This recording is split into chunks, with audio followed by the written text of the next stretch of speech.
ஆண்டவரின் இல்லத்தில் நான் குடியிருக்க வேண்டும்.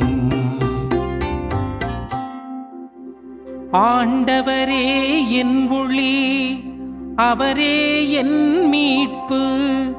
யாருக்கு நான் அஞ்சி நடுங்க வேண்டும்? ஆண்டவரே என் உயிருக்கு அடைக்கலம். யாருக்கு நான் அஞ்சி நடுங்க வேண்டும்?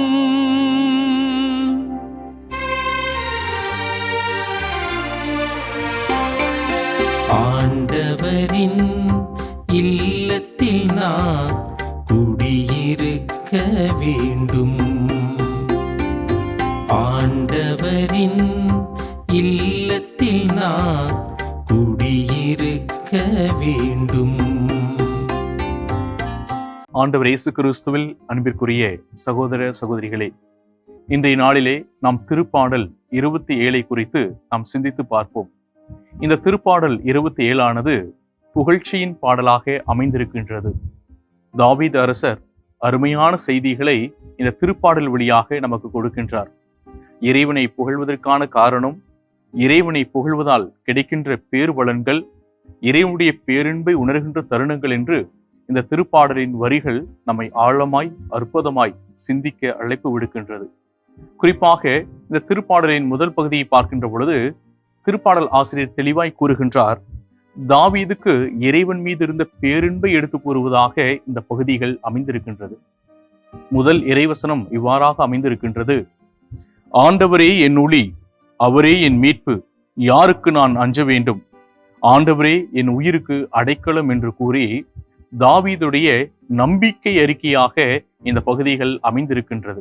அவருடைய ஆழமான நம்பிக்கையை பாருங்கள். ஆண்டவர்தான் என் ஒளியாக இருக்கிறார், அவர்தான் எனக்கு அரண், அனைத்தும் அவரே என்று அவர் கூறுகின்றார். அவர் இருக்கின்ற பொழுது நான் யாருக்கு அஞ்ச வேண்டும் என்ற அருமையான நம்பிக்கை அறிக்கையை முதல் பகுதியாக நமக்கு கொடுக்கின்றார்.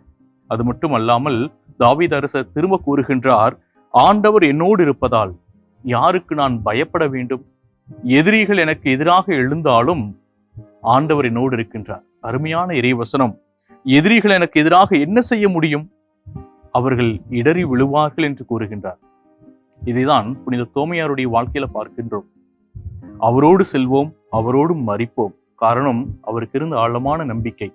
ஆக இந்த நாளில தாவீது அரசர் நமக்கு கொடுக்கின்ற அருமையான செய்தி, ஆண்டவர் நம்மோடு இருக்கின்ற பொழுது நாம் எதற்கு பயப்பட வேண்டும்? எதற்கு அச்சம் கொள்ள வேண்டும்? நமக்கு எதிராக எப்படிப்பட்ட சூழ்நிலைகள் வந்தாலும் ஆண்டவர் அதை நன்மையாய் மாற்றி தருவார். காரணம், நீங்களும் நானும் ஆண்டவருக்கு உரியவர்கள் என்ற அருமையான செய்தியை இந்த திருப்பாடல் நமக்கு தெளிவுபடுத்துகின்றது. இனமாக தொடர்கின்ற பகுதி இவ்வாறு கூறுகின்றது: படையே பாளையம் இறங்கினும் நான் கவலை கொள்ள மாட்டேன். காரணம், நான் அஞ்ச மாட்டேன், ஆண்டவரில் நம்பிக்கை கொள்வேன்.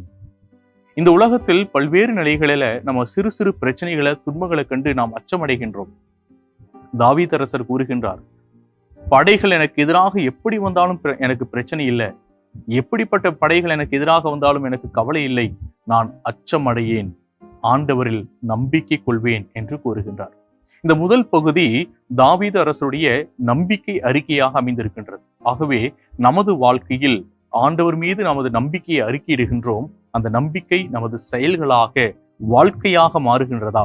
உள்ளத்தின் ஆழத்திலிருந்து அது எழுகின்றதா என்று நாம் சிந்தித்து பார்க்க வேண்டும். வெறுமனே சொற்களாக அல்லாமல் தாவீது அரசரை போல அது செயல்களாக, வாழ்க்கையாக அமைகின்ற பொழுது அந்த நம்பிக்கை அறிக்கை ஆசீர்வாதமாய் மாறும். இரண்டாவது பகுதியில அழகா கூறுகின்றார், இறைவனின் இல்லத்தின் மீது தாவீது அரசருக்கு இருந்த பேரின்பை குறித்து அந்த பகுதிகள் விளக்குகின்றது. அவர் சொல்றாரு, ஆண்டவரை நோக்கி நான் விண்ணப்பம் செய்வேன், அந்த விண்ணப்பத்தை செய்த பின்பு அதை குறித்தே நான் தேடுவேன், ஆண்டவருடைய இல்லத்தில் நான் எந்நாளும் வாழ்ந்து கொண்டிருப்பேன், அவருடைய இல்லத்தில் அவருடைய அழகை நான் கண்டுகொள்வேன், அவருடைய இல்லத்தில் அவருடைய திருவுளத்தை நான் கண்டுகொள்ள முயற்சிப்பேன் என்று கூறுகின்றார். ஆக ஆண்டவருடைய இல்லம் என்பது அவர் பிரசன்னம் நிறைந்தது. ஆண்டவருடைய இல்லத்தில் நாம் தேட வேண்டியது அவருடைய அழகை, அவருடைய பிரசன்னத்தை, அவருடைய உடனிருப்பை, அவருடைய திருவுளத்தை என்பதை அவர் நமக்கு கற்றுக் கொடுக்கின்றார். இன்றைய நாட்கள்ல நாம் ஆலயத்திற்கு எதற்காக செல்லுகின்றோம்? பல நேரங்களில் கட்டாயத்தினால் செல்லுகின்றோம். ஞாயிற்றுக்கிழமை கடன் திருப்பலிக்கு செல்ல வேண்டுமே என்று ஒரு சில நேரங்களில் கட்டாயத்தினால் செல்லக்கூடிய மனநிலையும் இன்றைய நாட்களில் பார்க்கலாம். ஆனால் தாவீது அரசர் சொல்லுகிறார், ஆண்டவருடைய இல்லம் மகிமையானது, ஆற்றல் வாய்ந்தது. ஆண்டவர் நமக்காய் அங்கு வாழ்ந்து கொண்டிருக்கின்றார்.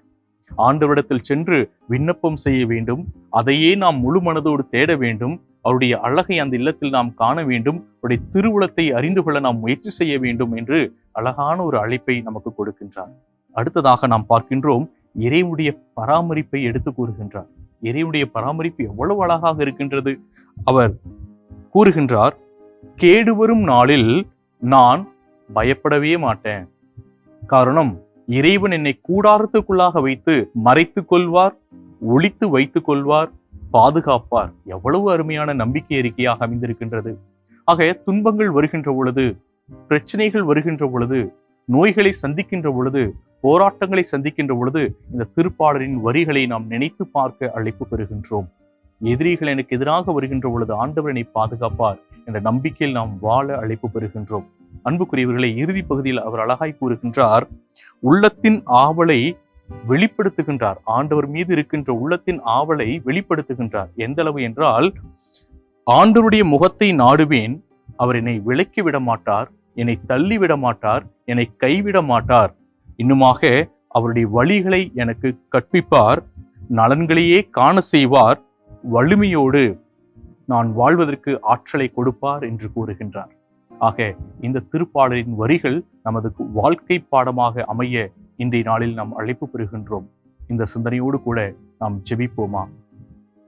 என்றும் வாழுகின்ற எல்லாம் வல்ல இறைவா, நீர் கொடுத்திருக்கின்ற இந்த அருமையான வாழ்க்கையில் உம்மை புகழவும், உமது இல்லத்தை நாங்கள் ஆர்வத்தோடு நாடவும், நீர் எங்களோடு இருப்பதால் எத்தீங்கிற்கும் நாங்கள் அஞ்சமாட்டோம் என்ற நம்பிக்கையில் வாழவும், எனக்கு உறுதியூட்டும் இயேசுவின் துணை கொண்டு எதையும் செய்யும் ஆற்றல் எனக்கு உண்டு என்ற நம்பிக்கையில் செயல்படவும் அருள் தருவீராக. எங்கள் ஆண்டவராகிய கிறிஸ்து வழியாக உம்மை பார்த்து மன்றாடுகின்றோம். ஆமேன்.